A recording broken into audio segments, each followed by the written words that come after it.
Hello, welcome and thank you for joining me today on part 2 of my mini-series on how to design a wildflower meadow using foraged plant material.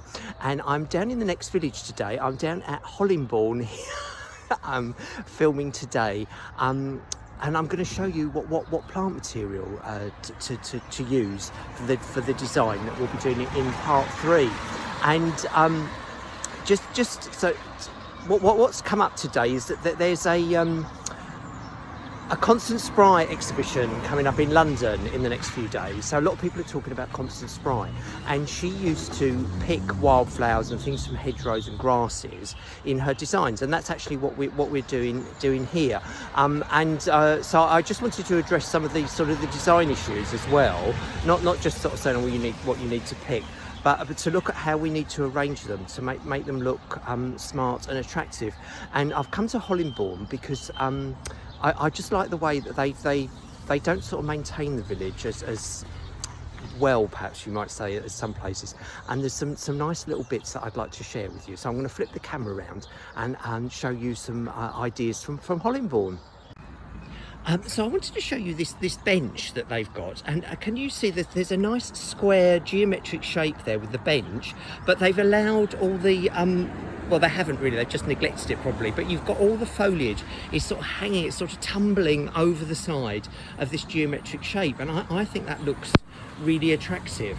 So, and just over here, so they've not really trimmed the grass properly, so you've got the nice straight tree trunk there, and round the bottom they've left bits of long grass, and I actually quite like this here. We've got this sort of pillar column thing here, and they haven't quite gone round with the mower.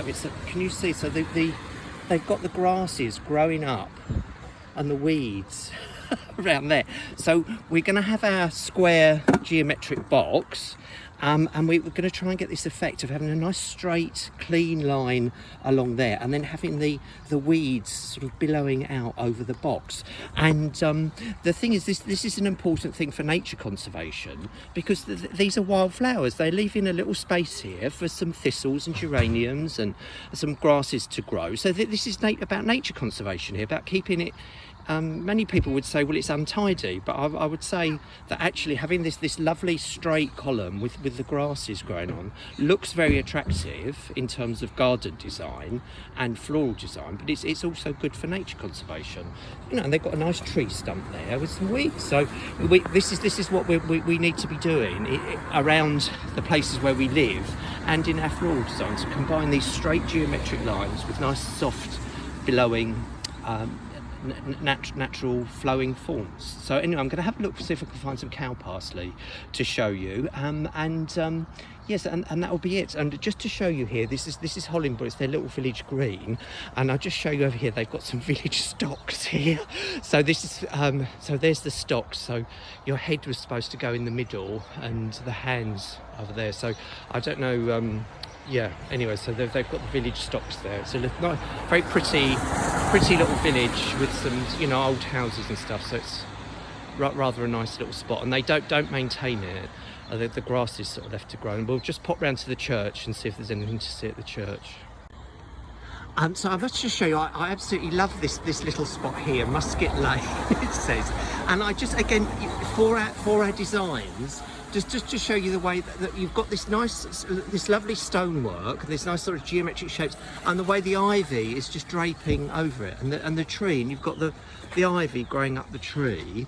And I love this wonky old door falling to pieces, and it says on it, it's just to show you, it says no parking in front of doors at any times. Well, I don't think anybody's going to get those doors open. They'd probably fall off on their hinges. But anyway, just to show you, in terms of the use of wildflowers, at the bottom we've got sorry, the name's escaping me now, but you've got these lovely vertical lines, this beautiful wood up there, and then along the bottom these wildflowers growing in front there. So this is the look that we're going to, and it's a sort of a very sort of classic look, to have these sort of geometric, you know, straight lines, and then have the flowers sort of billowing out at the bottom. So that's why I've chosen this very sort of square angular box, and then we're going to have our wildflowers all growing out there. Now I can't remember the name of this plant, it's really bugging me, but another wildflower. So it's a lovely little spot here, you know, that's not because it's not being maintained, you know, it's not nobody's been along and trimmed all the plants away. It's just lovely the way the plants are sort of hanging over the buildings. I think it looks really pretty. So I'm now in Hollingbourne churchyard. I just wanted to show you this tomb, and I'm slightly surprised because you see they've trimmed all the grass has been trimmed around the edge. Talking about, but you just see how beautiful that looks. So there's nice sort of straight lines there, and all the ivy just tumbling, hanging all over the side. It just looks really absolutely gorgeous. For inspiration for a floral design. So lovely symmetry there. So they've trimmed all the grass along the front, and what I wanted to show you, that there's these, they haven't taken away, these are wood avens growing along the front there, and I mean they're almost like little strawberry flowers, really pretty, all growing along there, and the moss and the ivy all growing up. How beautiful that all looks. But many people would look at that and say, oh, you should take the ivy off and get rid of those weeds because it looks untidy, but I think it looks really beautiful. So not quite what I was expecting to find here actually, but just wanted to share that with you because it is, you know, it's really stunning. Yeah.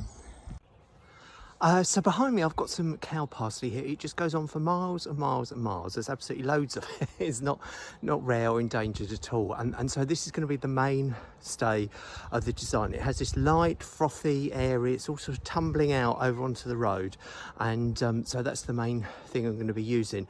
And it's not really fully out in bloom just yet, but when you put it in water it will continue to grow and open after it's in water, so it doesn't matter, you get a sort of a growing design. But anyway, so there's some lovely cow parsley for us all to pick. So this is my second plant, which is a red campion, and I'm not actually going to pick it because it's not rare, but it's quite unusual. But just to see, it's got these long, tall, straight, straggly sort of stems with these sort of light airy thing on top. So I'm trying to look for something like that, but like I say, I won't pick it because there's not a lot of it. And just to show you, look at this all down the road, all this cow parsley just going on for miles and miles and miles of it. Absolutely stunning.